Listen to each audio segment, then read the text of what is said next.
The Union Cabinet has given its approval for the creation of the posts of chairman and technical members of National Anti-profiteering Authority (NA) under GST.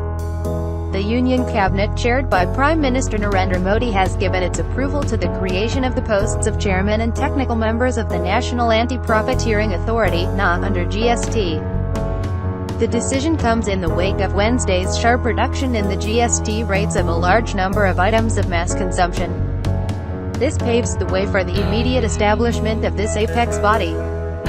which is mandated to ensure that the benefits of the reduction in GST rates on goods or services are passed on to the ultimate consumers by way of a reduction in prices. An official statement said, the establishment of the NA, to be headed by a senior officer of the level of Secretary to the Government of India with 4 technical members from the centre and/or the states, is one more measure aimed at reassuring consumers that the government is fully committed to taking all possible steps to ensure the benefits of implementation of GST in terms of lower prices of goods and services reach them, effective from midnight of November 14th. The GST rate has been slashed from 28% to 18% on goods falling under 178 headings. Here's the full list of items made cheaper. There are now only 50 items which attract the GST rate of 28%.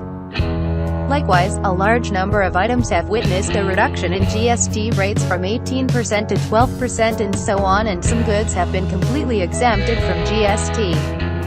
What the official statement says, the statement further said, the anti-profiteering measures enshrined in the GST law provide an institutional mechanism to ensure that the full benefits of input tax credits and reduced GST rates on supply of goods or services flow to the consumers. This institutional framework comprises the NA, a standing committee,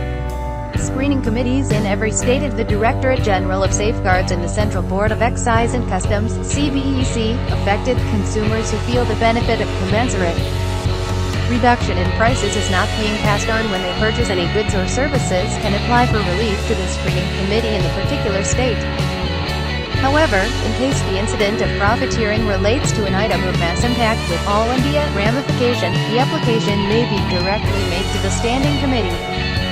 After forming a prima facie view that there is an element of profiteering, the Standing Committee will refer the matter for a detailed investigation to the Director General of Safeguards, CBEC, which will report its findings to the NA.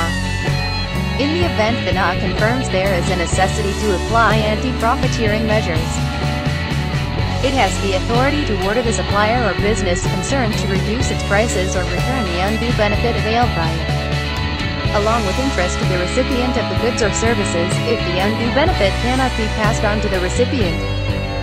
it can be ordered to be deposited in the Consumer Welfare Fund. In extreme cases, the NA can impose a penalty on the defaulting business entity and even order the cancellation of its registration under GST. The constitution of the NA shall bolster confidence of consumers as they reap the benefits of the recent reduction in GST rates, in particular, and of GST, in general, the statement said.